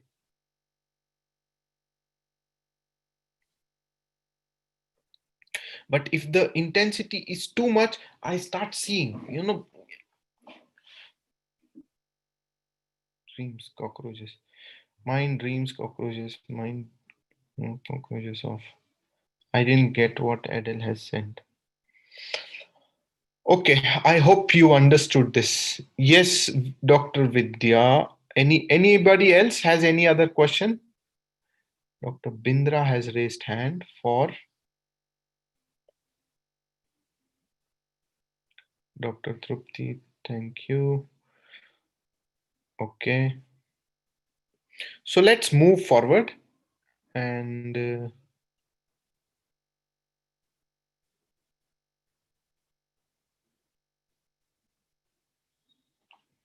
hmm. Okay, drug pictures. And then when you read Naja from drug pictures, you see it is a unique feature, however, is its feeling of duty consciousness. Its unique feature is to feel duty consciousness. In my observation, Naja people have a certain quality of nobility about them, of morality, of responsibility. Often, this feeling is in conflict with the feeling of having suffered wrong and neglect. Hmm? And ailments from death of loved ones, because it has also a strong one in this case. So Dr. Pale, Pale Anudeep, Dr. Pale Anudeep, see ailments, that is where we started. No more than the situation, we have to look at the individual in the situation. Many people have grief because of loss of their parents, but how many people have this feeling that it was my duty to take care of them? Whose issue is in the grief to take care of someone like it's my duty? Many people will say, I was shocked that they passed away. I feel so sad. I feel so sad. I have lost interest in my life. This is phosphoric acid. I feel so sad. I feel so sad. I am not able to mm, even swallow properly. There is a stuck feeling in my throat. I have globus hystericus. That is ignitia. I feel so sad. I feel so sad. I remember all the past events, how I passed the time with my parents, how we used to eat together, how we used to roam around. All those days I remember, and I keep crying and I keep crying. I'm just not able to forget them. So each individual, each remedy is acting or reacting in a different manner. That is their individuality. So rather than the ailments from grief, it is always better to focus on who and how the patient is reacting to the grief. This is very important. Along with that, definitely you will see Naja has sadness, grief. This is a symptom of Naja, no? Sadness, grief, depression, suicidal tendency. That kind of intense sadness is there in Naja. So we are not neglecting the grief, but there are so many grief remedies. Which type of grief remedy does our patient require based on the individual symptom that the patient gives?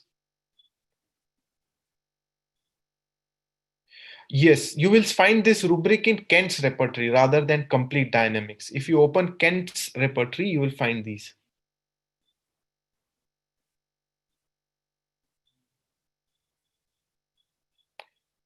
Accuracy, please suggest homeopathic software for accuracy of medicine.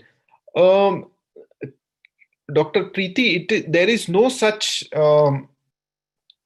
thing which is completely reliable. I can say that Kent, till Kent, Fatak, these are reliable repertories, right?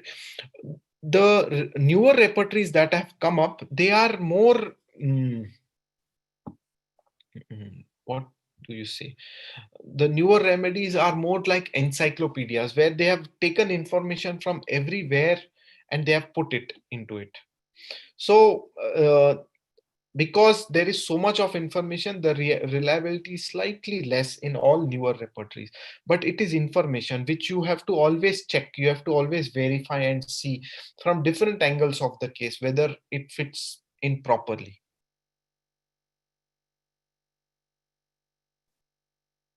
Yes, we can take ailments from injustice also.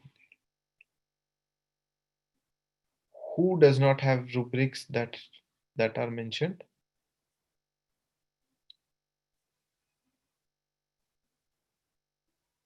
No, no. Who does not have these rubrics? Dr. Vidya? Kent repertory or complete? Complete. Okay. I think complete has these rubrics. Okay. So again, in this case, we see that going back to the case, we see that different methods can be useful, no, to find. So if you see Hahnemann, he'll say the main predisposition every time the patient has an incidence, he becomes sad and he's sulking and he becomes, that's his predisposition. Segal will say this is the main predisposing persisting symptom of duty, conscientiousness, and wrong suffered. Hmm? Kent will say the same. This is partial generalization. In two situations, we saw the same duty issues. Dr. Sankaran will say you see the same delusion in two situations. This is her fixed perception in two situations. So you see, you from different methods you will reach to the same thing if you are picking up the general pattern, right? So let us go to this. And what is important at this stage is to have the knowledge. You should have the knowledge. We should know rubrics. Like many of us knew that there is a rubric delusion wrong suffered, so they could quickly say that, this rubric is there and this is what suits this case. Otherwise, We only come from our own logic. We suggest rubrics like injustice, we suggest rubric like conscientious. These are slightly superficial rubrics. Delusion wrong suffered deeper rubric. And that you will come if you read repertory and start getting familiarized with the various repertory rubrics and understand their meanings and how to finally differentiate. Like, for example, let me give you one example. Huh? Tell me which one to use for what. Okay. So, for example, one patient comes and he tells you that, doctor, what happens, Oh, I'm having a conversation, huh, doctor? I'm having a conversation with my boss. We are talking, and suddenly, in the conversation, I'll say, no, no, no, nothing doing, nothing doing. But this is it. I'm not. No, I don't want to work anymore. I want to leave today. I'm going. And you know what happens, doctor? The boss is trying to tell me that please understand what I'm trying to tell you, but I just don't listen to that. And I say, no, no, boss. This is it. This is the end of the conversation. I don't want to work for the next 2 days. I want leave. I'm taking leave. Okay. This is situation number one. Another situation, you know, doctor, what happens? I'm talking with my boss. We are having a good conversation. We are talking. And while having this good conversation, suddenly I will feel that, what the boss said right now is no, is absolutely wrong. I feel so angry. I feel so angry. And then in that anger, I will just get up from the chair and I will just throw the books and I'll just walk away. And I don't care about now what will happen. What happens will happen. I'll see to it later on. But this is what I do. Okay. So can you tell me which rubric to take for the first situation and which rubric to take for the second situation?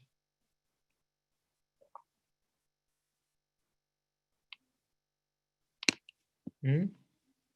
Which rubric to take for the first situation? Abrupt for which? Abrupt for second situation. Okay. Abrupt for first situation. Change in mood for second situation. Both for both situations. Heedless. Heedless. Okay, heedless can be taken. Anger throws things, second situation. Second, rage. Impulsive, both. Answers irrelevantly. Impulsive, both. Anger from trifles. Impulsive. Bold, impulsive. Abrupt, both. Okay. Indifference. Anger interruption from. Delusion neglected. Where did this come from?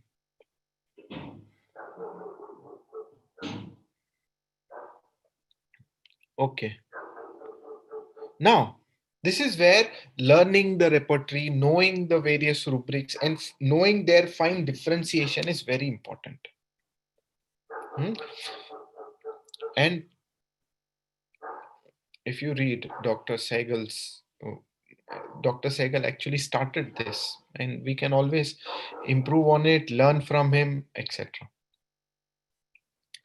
And the way he taught us to do it is to first understand the dictionary meanings of these words, and then see how to see it in patients.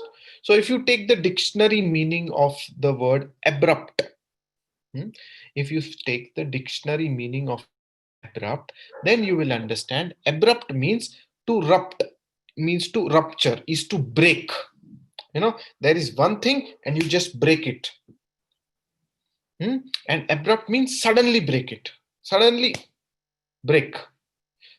This is what happens in the first situation. We are talking, and then suddenly I say, no, no, now the conversation is over. Now this is end. I don't want to discuss anything.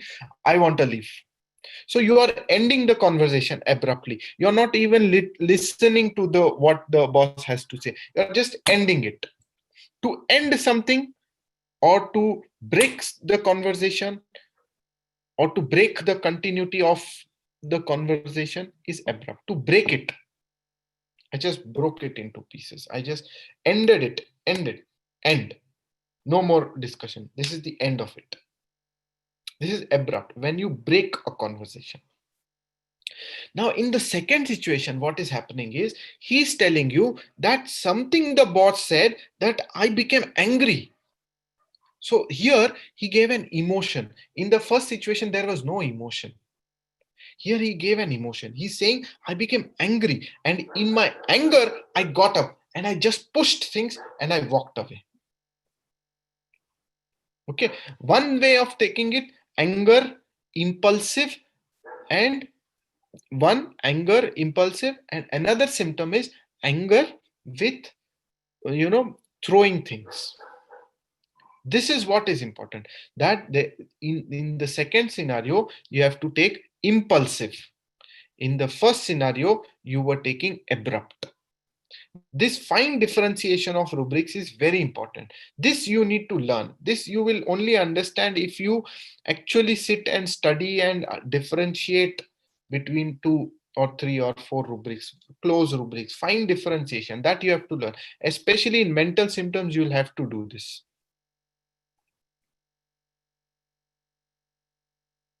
Yes, are you with me? And I am uploading rubrics of every single rubric from Kent's Repertory on the Other Song YouTube channel. All of you can go and see that channel and you can learn a lot from that channel, right? Mm,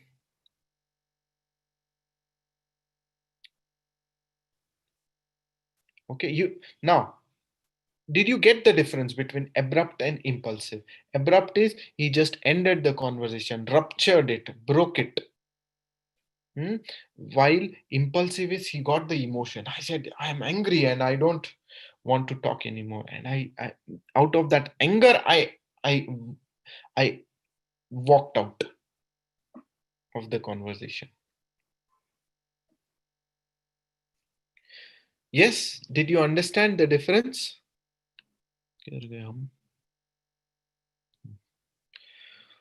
So this is how you have to familiarize yourself with the various rubrics in the Kent's Repertory and then slowly know which rubric to use when. Hmm?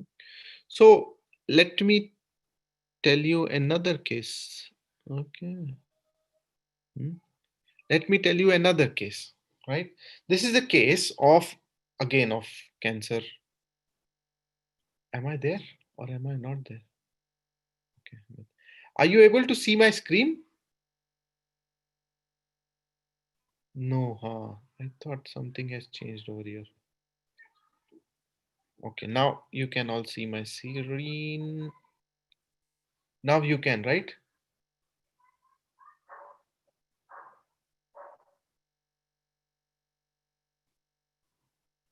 Yes. So this is our next case. Okay.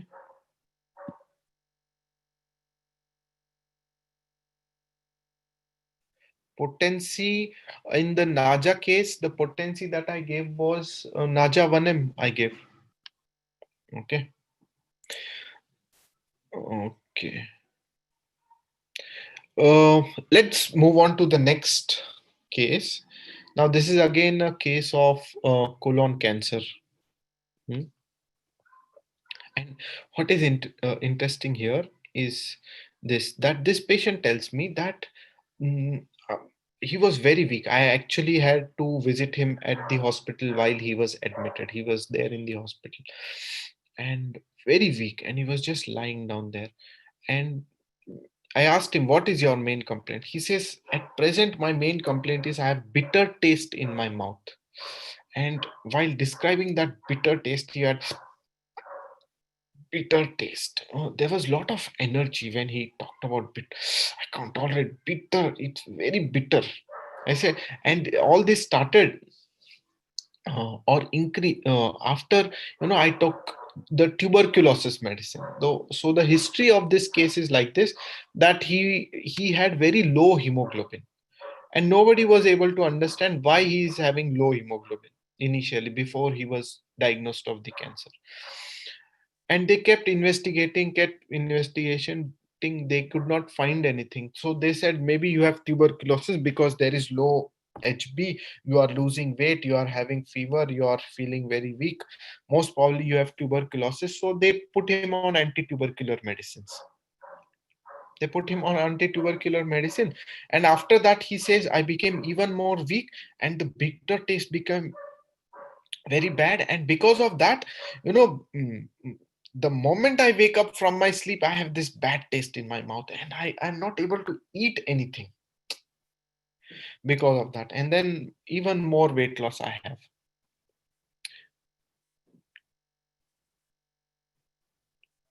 And and then he says that how did all this start? How did your symptoms of cancer start? He says I had gone to the north for some religious, north of India, for some religious mm, trip. And during that religious trip, what happened is they had given me something to eat. So I just tasted, and that thing was so bitter. I tell you, doctor, it was so bitter. And that bitter taste just remained in my mouth. And I came back here, I started losing my appetite, and I started becoming weak. Then they said your HP is low. Then they started investigating. Then they put me on tubercular medicines. And then this whole cycle started. So I asked him, okay, talk about your nature, as a person. So he says, doctor, now my nature is very good. Now I am able to forgive people. Previously, I used to not forgive people. I used to keep a lot of grudge. I used to have a lot of grudge for people. And I used to feel very revengeful. And I used to feel I will hurt this person, I will harm him, he did this wrong to me, and I would keep it, and I would not forgive people. I would see how to get back to him. All this kind of thing I would do. I would have very bitter feelings for you know people. Mhm. Now one thing is very obvious. What is most important? What is the general over here? Embittered. What is the general over here? Very good, Dr. Trupti. Embittered, bitterness, bitter. So see, so easy. But what is also interesting, even though the bitter is obvious, this bitter, what is it? Is it like the sensation, or is it like the particular physical particular symptom, or is it a emotion, or is it mm, PPP? Is it a mind rubric? What is bitter?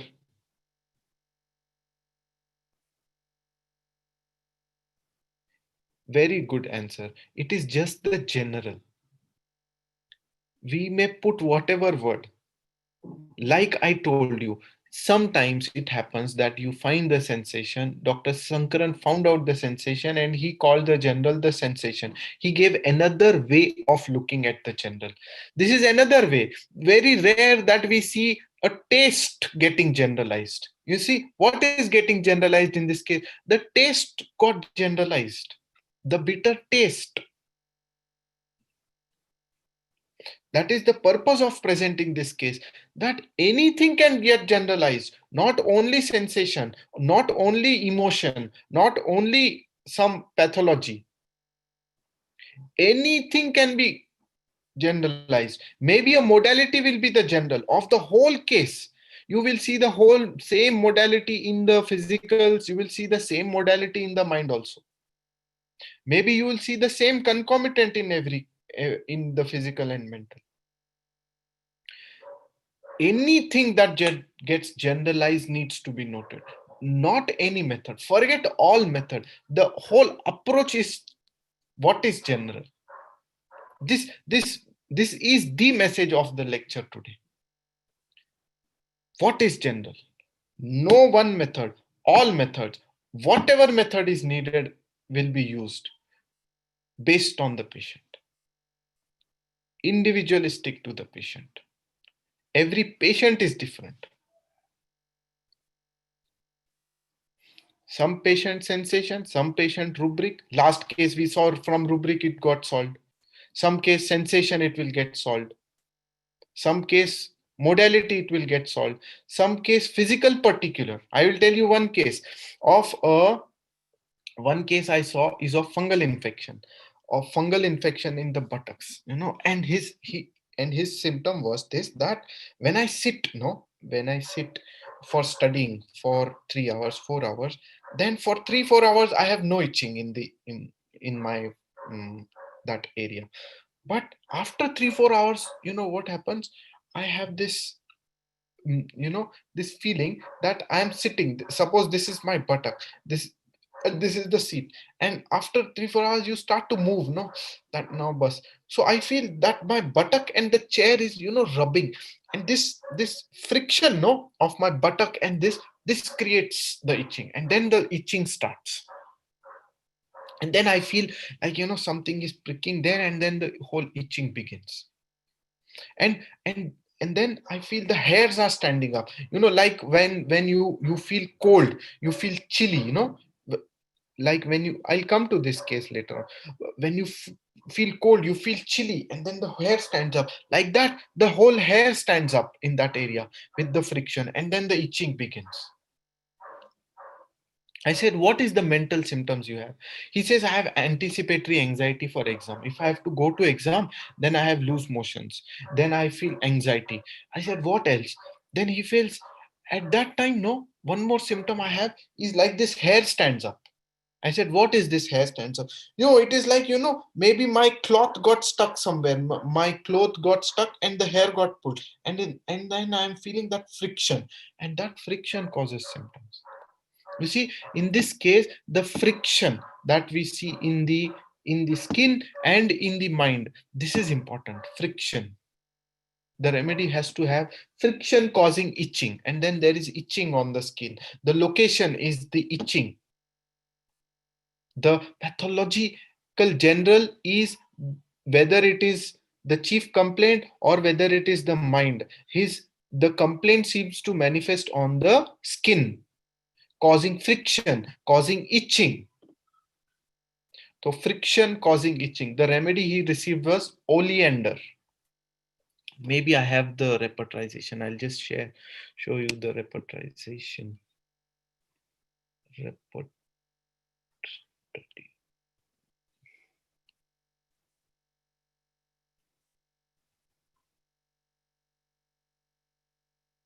So you can see this repertorization is this. Yeah, everybody. किधर गया यार? Yes, can you see the repertorization?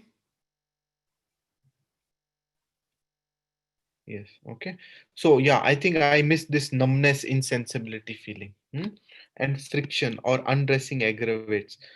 अच्छा इधर नहीं है था क्या वो? Okay. If you This was the repertorization, but if you read the remedy oleander,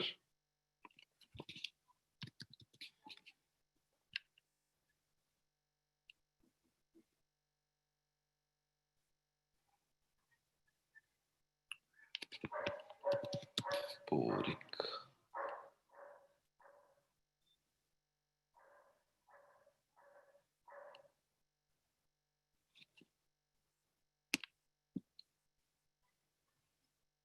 Violent itching, eruption, want of perspiration, slightest friction. You can see this. Very sensitive skin. From slightest friction causes soreness and chapping. Huh? So based on this, he received the remedy oleander. So you saw in this case, the local symptom got generalized. So like that, anything can get generalized. Don't be stuck with one thing, one method. Don't be methodist. Be open to anything. Just practice generalization and peculiar. Generalization and finding the peculiar. This is homeopathy. All other things are methods to find the general and to pecularize. So coming back to this case, in this case, as you saw, the main feel symptom was bitterness, and especially in the morning. Some other symptoms were irritability has increased since the complaints began, and there is great weakness which is ameliorated by lying down. That patient, I remember while taking the case, he said, I'll go to the washroom. He went to the washroom and he came back and he lied down and he's like, ah, I said, what happened? I'm seeing so nice. I'm able to lie down. So I said, why? No, this lying down, I cannot stand, doctor. Only if I lie down, I feel better. If only this was another very important symptom in the case. So these were the rubrics that I took. Taste bitter, food taste morning, manganum. Huh? Then irritability, stomach complaints with manganum. Mind ameliorated, lying down. Mind unforgiving. The remedy that comes up is manganum acetate. And then if you read manganum, this from Kent, you find that it has a deep action. It breaks down the blood corpuscles and lays the foundation for tuberculosis and malignancy. You remember in this case, the anemia was unexplained. Why anemia this patient has, nobody knows. But this remedy has manganum. This is the pathology that I found, the general of the pathology. Then the bitterness is characteristic. We saw it in the rubric already. But this embittered feeling is very important in manganum. You see, this pent up feeling give rise to rancor and extreme bitterness, to the deepest sadness that finds relief only in saddest music. This is manganum. And manganum, another very important symptom is ameliorated by lying down. So this patient got the remedy manganum. And after the remedy, his HP obviously improved, his energy increased, he could walk, he could talk, he didn't need to lie down the whole day. He used to lie down the whole day, night down the whole night, because that was his only amelioration. But sadly, I encouraged them not to take chemotherapy, just wait with homeopathy. But they took chemotherapy and he suddenly deteriorated and he actually passed away recently. But he responded really well to this remedy. Actually, I talked with the homeopath just before I presented this case today. And the homeopath was telling me that the patient improved very well, but after the chemo, he just succumbed,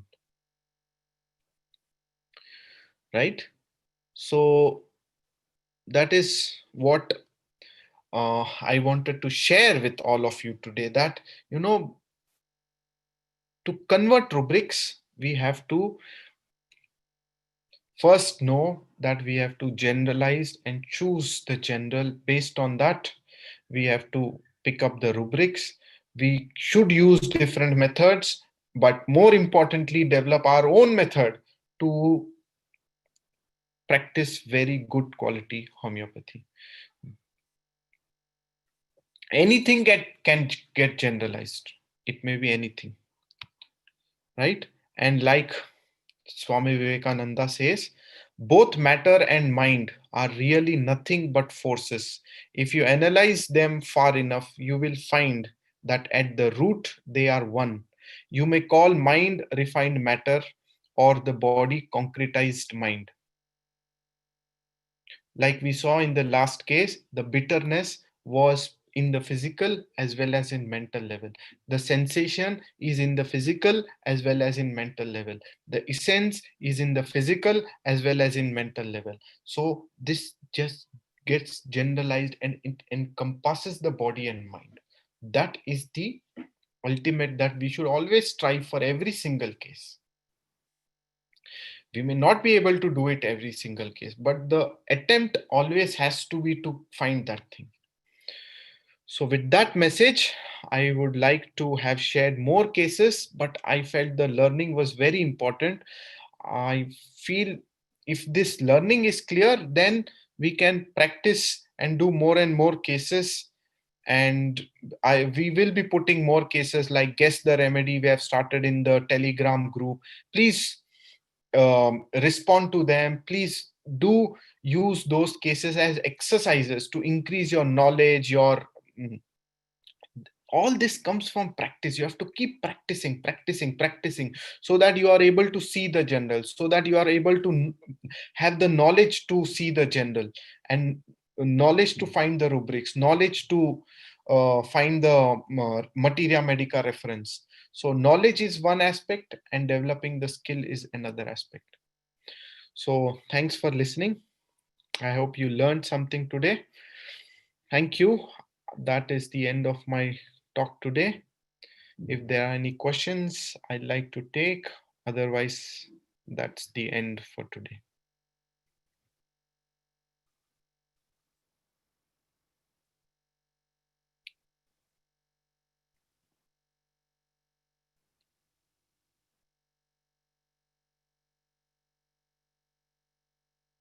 Yes. Any questions, anybody? You can join the Repertory Live group on Repertory Live group in the Telegram. Repertory Live.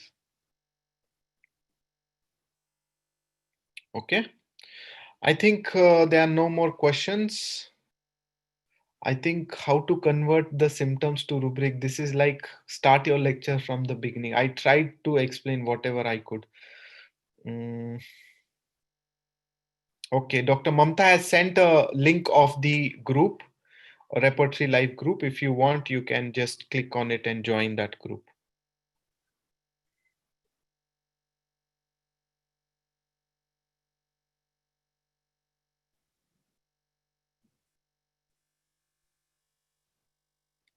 My email address is shrikantalari, SHRIKANTTALARI at gmail.com. This is my email ID. How to select potency and repetition in cancer cases, how many days you need to repeat.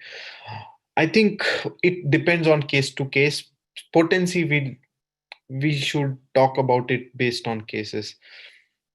It would I would like to know how you take your online consultation. Can I get your number? I have You have my email address. Please contact me on my email. I will respond to yes, I am willing to take up cases online. This is my email address. I've just messaged my email address. My email address, I'll just share SHRIKANTTALARI @gmail.com. I've sent it in the chat box. Okay, it's not going to everyone, huh? Wait, how do I make it to everyone? Everyone.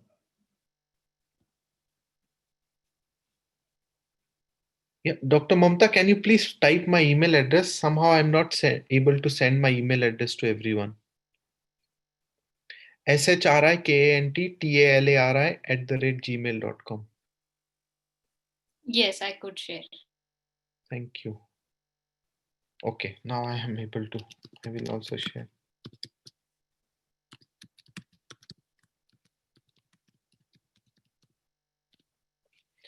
So now I think everybody has. Please share the Telegram link. Okay, everyone. I think that's it. Yes, Dr. Mamta, we call it a day. Yes, thank you, Dr. Shrikant, and thank you for sharing all your knowledge and experience through cases step by step.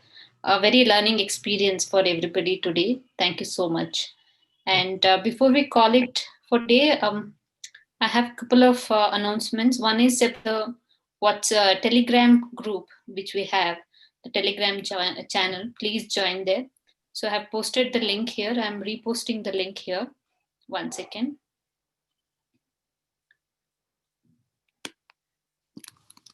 So I'm reposting the Telegram group link in the chat again.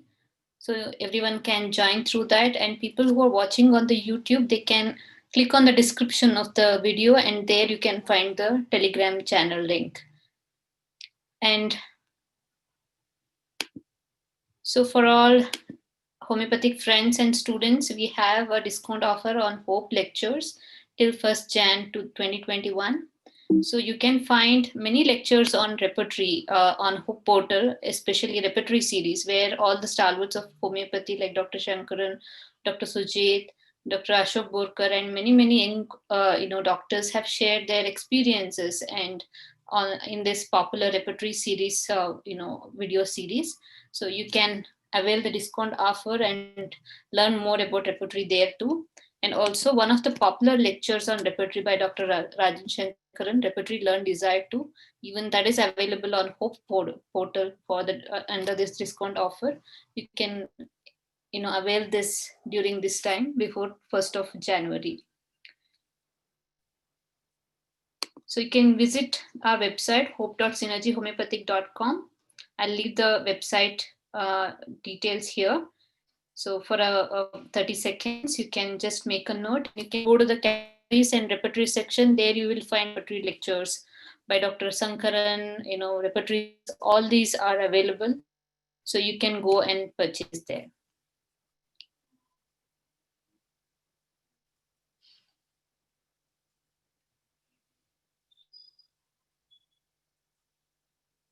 So with that, we come to the end of today's session. Thank you for joining us. See you all on next Tuesday, that is 5th Jan 2021. Mark your calendar and be there. So just get for next interesting session, and whatever your queries, questions, all our teachers are there on Telegram group. You can post there too. They will interact and help to share the knowledge and solve your questions there too. So with that, we call it for today. Thank you, everyone. Good night. Take care. Happy New Year to you all. See you next year. Thank you.